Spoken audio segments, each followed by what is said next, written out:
ओम श्री गुरुदेवाय नम। आज्ञा गत अध्याय आपण मानक से नाम तत्व पर किना कहया गई पुणी ताकू रखीदेली आप से नाम पर कहवा से कौन कहते से नाम पर से कौन कहते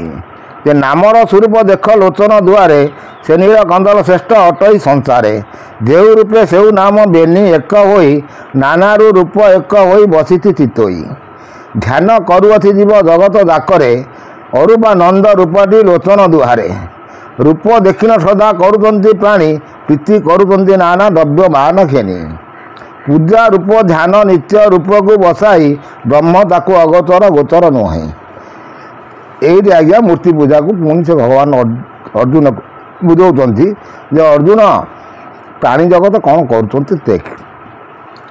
ध्यान करुअथि जीव जगत दातरे अरूपा नंद रूपटी लोचन दुआरे अरूपानंद जे ब्रह्म सी तो लोचन दुआरे तो आखि सामने अच्छी कि ताकू तो चिन्ह पारुनु जापारुनु सी आ कौन कहते ना प्रीति करुँच नाम नाना द्रव्य मान घेनी पूजा रूप ध्यान नित्य रूप को बसाई ब्रह्म तांको अगोचर गोचर नुहे जो मूर्ति पूजा को से कहते पुणी आउ से कौन कहते आम देखा कारण मूर्ति पूजा पर भी कहले सनातन धर्मर तापर किसी लोग कंप्लेन करें सी भी से विषय कौन कहते देखु देखु शुणु शुणु बणा हंती जन पूजा करा देवता कि कह वचन सबू देखुं सबू शुणुंट सबू जानुंट पुणी भी जो पूजा करुँच से कौन वचन कह असंभव आज्ञा संभव नुह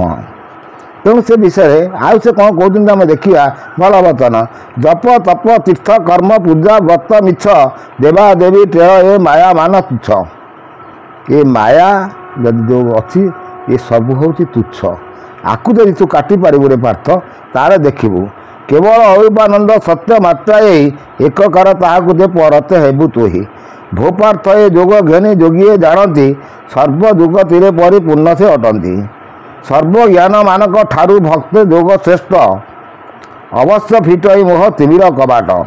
नला गई पापवान भव ताप नाशे जेने तुला कूड़ मान दहई हुतासे परम दुर्लभ ये गुप्त ज्ञान गीता श्रवणे शुणते हरे दुष्कृतर चिंता अरे पार्थ ये जो ज्ञान सब तते मु कहली जेते पाप तो देहरे अच्छी से समस्त क्षय हो ये आज्ञा सुंदर ज्ञान तत्व मुझे आपण मान आगे कहली देखो आज्ञा ये सब विषय बहुत ज्ञान तत्व मु छोट बेल ठारू आपण मान कही मोर लाइफ उपरे मु कैसेट कर छाड़ी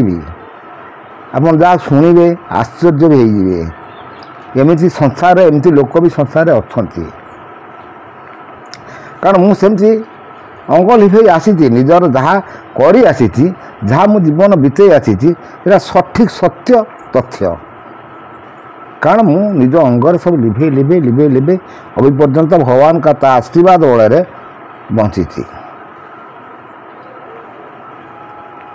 तो कौन जो दुख से सब विषय कहले से सब ये ज्ञान मार्ग तो मुझे बुझे आसूची से कहते से काटी देते मूर्ति पूजा को अरूपानंद सी अरूपा ब्रह्म तेणु से हंस सुहंस उपर हंसर उत्पन्न विषय में आपको बुझेदेली नेक्स्ट अध्याय आउ कि ज्ञान बाणी कहवा आज्ञा एतक रोज आज्ञा कोटि कोटि नमस्कार।